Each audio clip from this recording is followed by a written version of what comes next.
Coming up on this Tuesday edition of Daybreak, President Park Geun-hye seals a number of economic cooperation deals with Kuwait as she looks to cement Korea's foothold in the Middle East. South Korea says Pyongyang will feel deeply sorry if it launches any further provocations after the North Korean military fired 2 Scud missiles into the East Sea.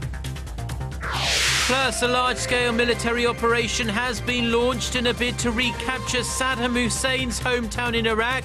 Tikrit fell under the control of Islamic State militants last summer. Daybreak begins now.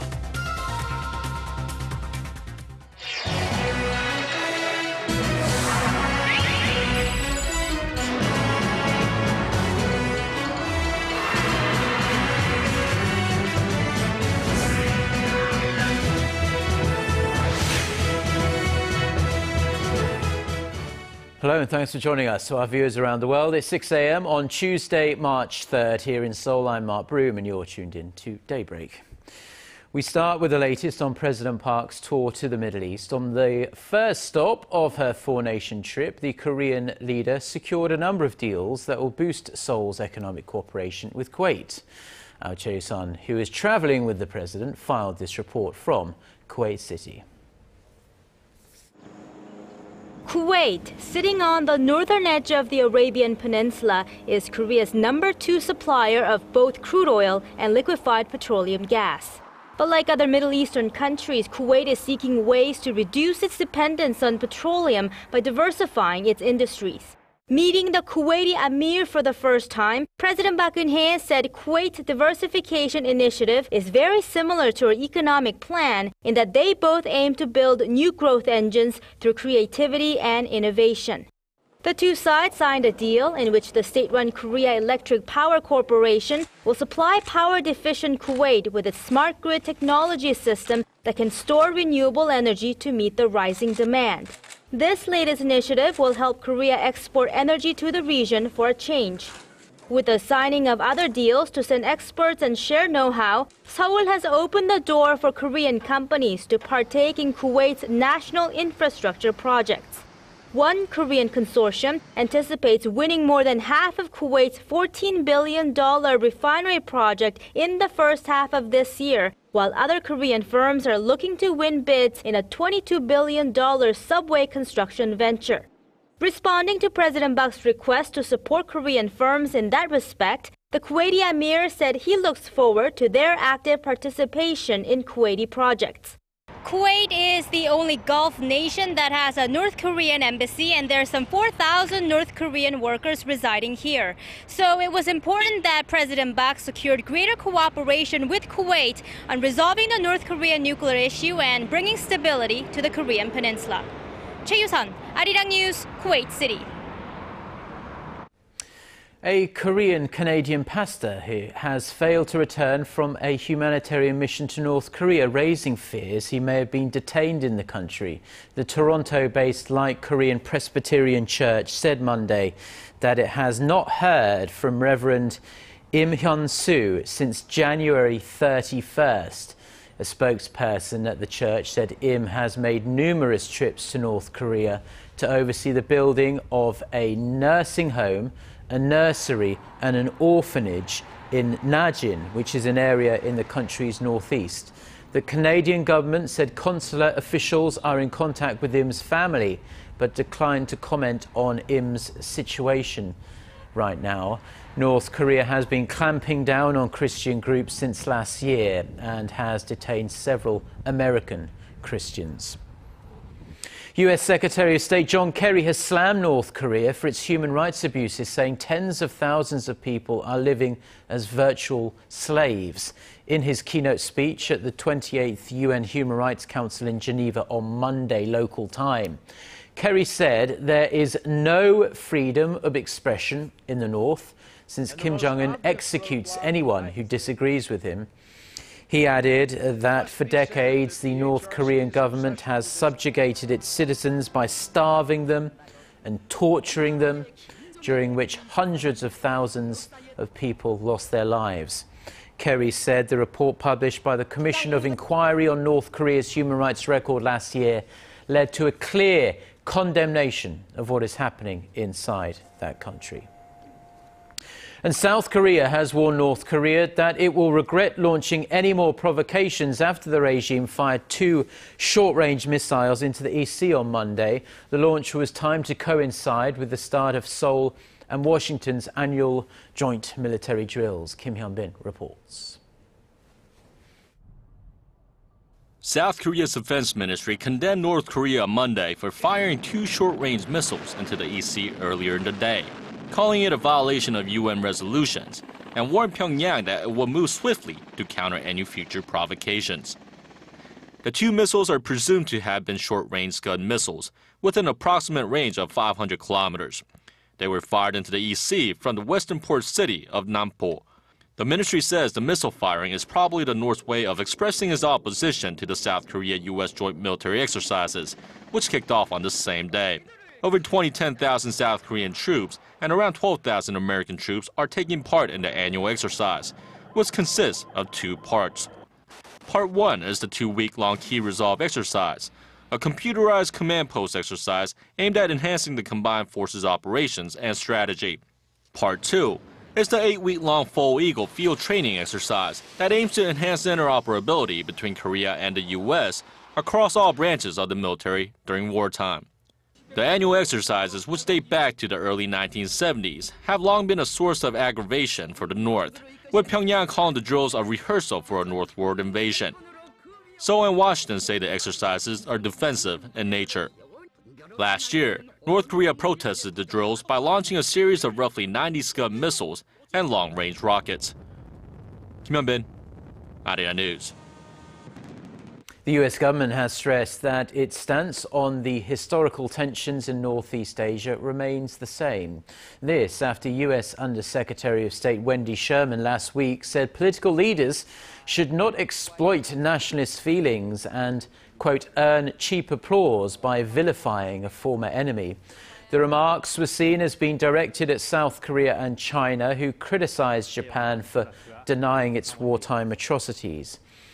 The State Department said on Monday that Sherman's comments were not directed at any particular leader, and they don't signal a change in US policy. Meanwhile, South Korea's first Vice Foreign Minister, Jo Tae-yong, told lawmakers that the government was taking Sherman's comments very seriously. A Japanese historian has published a book on the forced mobilization of Koreans during Japan's colonial rule of the country. Author Yatsuto Takeuchi told Yonhap News that his book is meant to coincide with the 50th anniversary of the normalization of ties between Korea and Japan, and said that he hopes to help restore the dignity of those who suffered so greatly.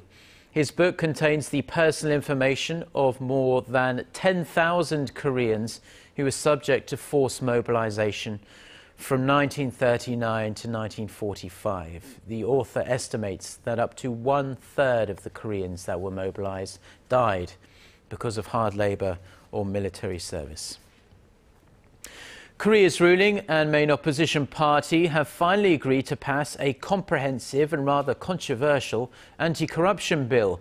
Once signed into law, public officials could be hit with up to 3 years in prison if they take money or valuables worth more than 1 million won, that's roughly $900 from one person in one go, and it won't matter if it was in exchange for favors or related to their work. The bill's passage had been held up amid wrangling over the fine-tuning of its details. The law will also include a public official's spouse, but it will not include their immediate and extended family members. Now, the parties also decided to allow a 1.5-year grace period for enforcement of the law from the date of its passage, as proposed by the government.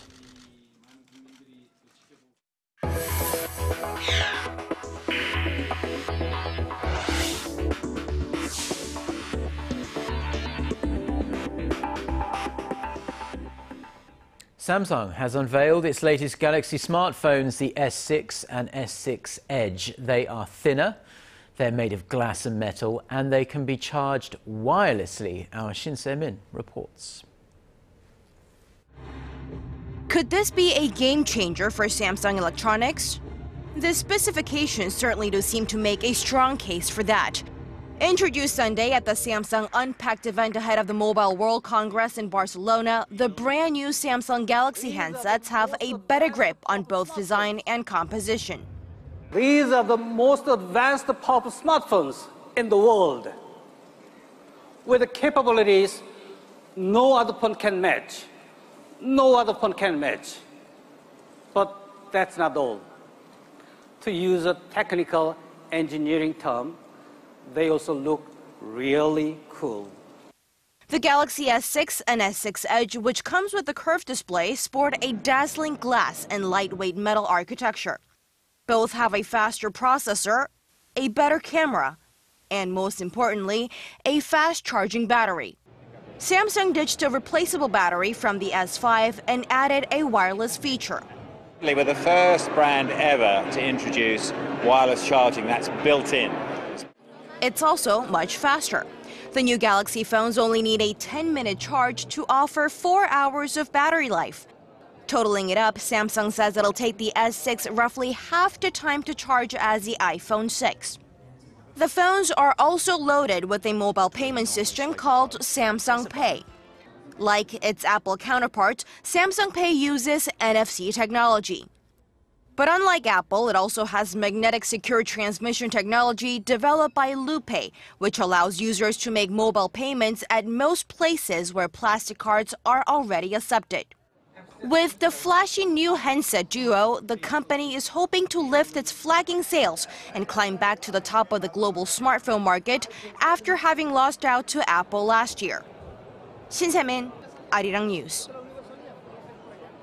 Now, Korea has posted a current account surplus every month for almost 3 years now. The Bank of Korea says January's surplus amounted to some $7 billion. Although this is $80 million short of the previous month, Korea is on path to break its record of the longest surplus streak, which was set in the mid-1980s. However, it's not all good news, because recent surpluses have been to do with a bigger drop in imports rather than a rise in exports. In January, imports plunged almost 17% on the back of falling global oil prices. Now, whether you're a fan of the idea or not, implantable ID chips in humans are no longer the stuff of science fiction. At least not for those working at an office complex in Sweden. Now, the chip manufacturers assure us that these devices do not harm the human body, but there are still obvious concerns over privacy and security. Our Kim Min-ji has the details. Forget your keys or leave your company ID card at home? That's no longer a problem for workers at Epicenter, a high-tech office complex in Sweden, as workers can now access things with just a wave of their hand. Their key is a 12mm radio frequency identification chip implant. It felt pretty scary, but at the same time it felt very modern, very 2015. Employees with the chip implant can get into the office and unlock the photocopier. They can also exchange business cards with people they meet by swiping a hand over their smartphone. Although the chip's functions are limited at this stage, the CEO of the complex expects much more. Payments is, I think, one area. I think also for healthcare reasons, that you can sort of communicate with your doctor and you can get data on what you eat and sort of what your physical status is. The chip implant is optional for workers in the office complex. The manufacturer says it poses no harm to the human body and will not set off metal detectors and is also safe during MRI scans. But while it may seem innovative and tech-savvy, some have voiced concerns that it could be an invasion of privacy and pose a threat to a person's security. Kim Min-ji, Arirang News. Now, we all get angry from time to time, and it's perfectly natural, but flying into an uncontrollable rage can be a sign of a bigger underlying problem, not to say the legal problems it could get you into. But people who get into this state on a regular basis are often diagnosed with a personality or behavioural disorder. Now, young men, as you'd expect really, are the most prone to these conditions, but there are a number of ways to channel this rather negative energy in a more positive way. Gwon-soa has more. A man recently drove his car into his girlfriend for breaking up with him. And another became violent in the middle of a highway tunnel after another driver did not give way to him.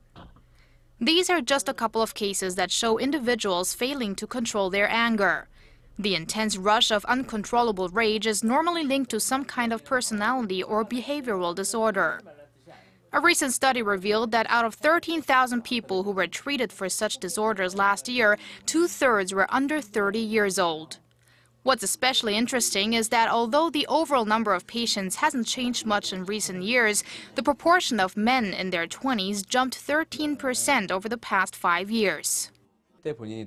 This might be due to young patients feeling they were not rewarded enough for their efforts during their teens, and the anger and frustration builds up. They can feel no regrets about their bursts of anger as they feel they have the right to be angry. Personality or behavioral disorders are not only characterized by angry outbursts. People with interpersonal problems and those who refuse to believe they have done anything wrong in certain situations may also have a disorder. Doctors say that finding a healthy and undisruptive way to release built-up anger and stress is key to alleviating such disorders. Taking the anger out on other people actually increases the frustration and can sometimes lead to bigger, even legal problems. Experts say the best approach is to focus on relatively strenuous activities like hiking or running, or having a hobby that you have to focus all your attention on. Gwon-soa, Arirang News.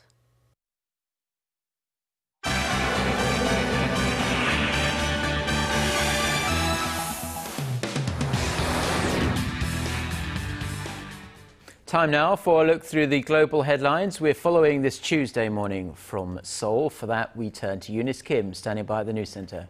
Good morning, Eunice. And good morning to you, Mark. A major offensive is underway in Iraq, where a force made of some 30,000 Sunni and Shia fighters are pushing into the heartland to recapture Tikrit from the hands of Islamic State militants. The strategic city, which bridges Baghdad and the country's second largest city of Mosul, fell into extremist hands in their lightning advance last summer. State-run TV in Iraq said troops and militia were approaching Tikrit from several fronts, backed by Iraqi airstrikes from the air and artillery on the ground. Reports say Iraqi forces have seized at least 2 districts in the Sunni stronghold and that they had suffered casualties. The operation is being backed by a key Iranian general who has been instrumental in defending Baghdad and organizing a pro-Iranian Shia militia. Iraqi Prime Minister Haider al-Abadi had announced the offensive late Sunday local time and offered pardon to Sunni tribal fighters who had sided with the IS group. Capturing Tikrit, the hometown of Saddam Hussein, is viewed as crucial in any future plans to retake Mosul, which U.S. military officials say could happen as early as April. U.S. Secretary of State John Kerry has issued a warning to pro-Russia separatists in eastern Ukraine against a piecemeal adoption of the truce in place. At the UN Human Rights Council in Geneva, he said rebels were only pulling heavy weapons from parts of the front line. His Russian counterpart, Foreign Minister Sergei Lavrov, meanwhile cited tangible progress on the ground. Kerry said Russia would face further economic sanctions if the ceasefire was not implemented in full, while expressing optimism that that would be completed in, quote, hours, certainly not more than days. OSCE monitors have said it was too early to confirm that either side had withdrawn their heavy weaponry in full. And as John Kerry was opening a new round of talks with his Iranian counterpart in Geneva to hammer out a framework for a nuclear deal ahead of a deadline later this month, Israeli Prime Minister Benjamin Netanyahu was in Washington preparing to make his case before U.S. Congress squarely against it. The Israeli leader addressed a pro-Israel lobbying group on Monday that he had the moral obligation to speak up against a nuclear Iran that would pose as a threat to his country's survival. He also underlined that his speech was not meant to disrespect U.S. President Barack Obama in any way. I plan to speak about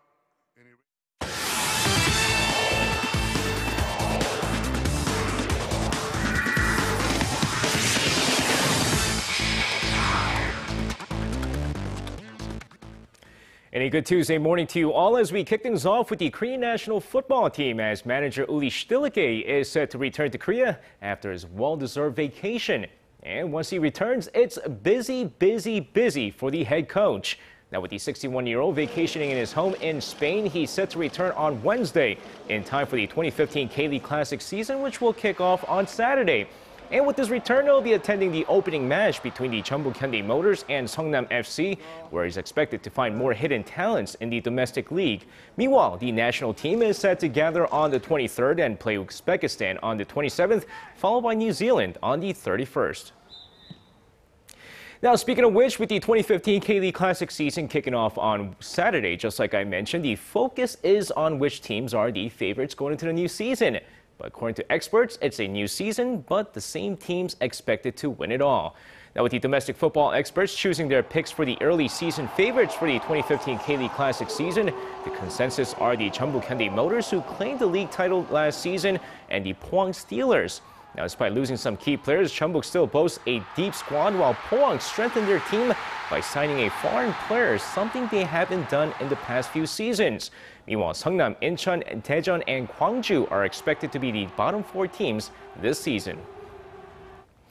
Now, we've seen the Korean dominance early on in the 2015 LPGA season, so it's no surprise that we're seeing so many Koreans in the top 10 world rankings, especially with Amy Yang claiming the Honda LPGA Thailand this past weekend. Now, with Amy Yang claiming her first LPGA Tour title in 17 months, she jumps up 6 spots and is now ranked 10th in the latest world rankings, becoming the 4th Korean in the top 10 rankings this season. With Lydia Ko holding on to her top spot, Park Geun-hye remains in second, with Kim Hyo-ju jumping up 1 spot to 7th, while Lee So-yeon dropped down to 8th as the Koreans claim 3 victories in the 4 LPGA Tour events so far this season. Now, while the Koreans are crushing competition in the LPGA, Pittsburgh Pirates slugger Kang Jungho has been crushing baseballs during spring camp. And earlier today, he got first chance at showcasing his power in the team's first inter-squad game.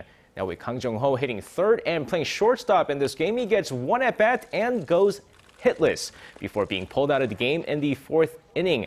But he did make a defensive play at short, getting a ground out in the 1st inning as he's set to play his first full spring training game against the Toronto Blue Jays on Wednesday. And that's going to wrap it up for me. This has been SJ. Have a great rest of the day and see you guys again for your sports needs.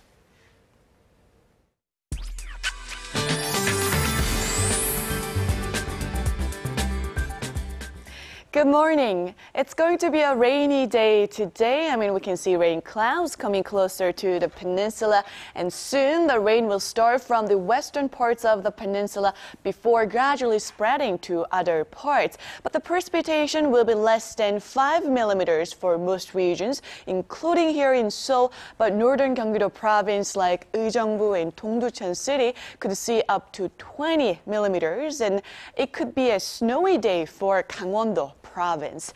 And now the rain will bring down the highs a few notches, but current temperatures in Seoul is pretty mild, standing at 4 degrees, but we can't expect to see highs going up that much for the capital area, as the daytime high will only rise to 6, and Daegu and Gwangju will rise to 10 and 9, and Busan will peak at 9 this afternoon. And as for the other regions, it looks like Jeju and Daejeon should see a high of 12 and 9, while Dokdo peaks at 7. Well, that's all for Korea. Be sure to have a small umbrella with you before heading out and dress warmer. And let's take a look at the international weather for viewers around the world.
Well, that's going to do it for now. Korea Today is coming up at 7 a.m. Korea time. That's in about 35 minutes.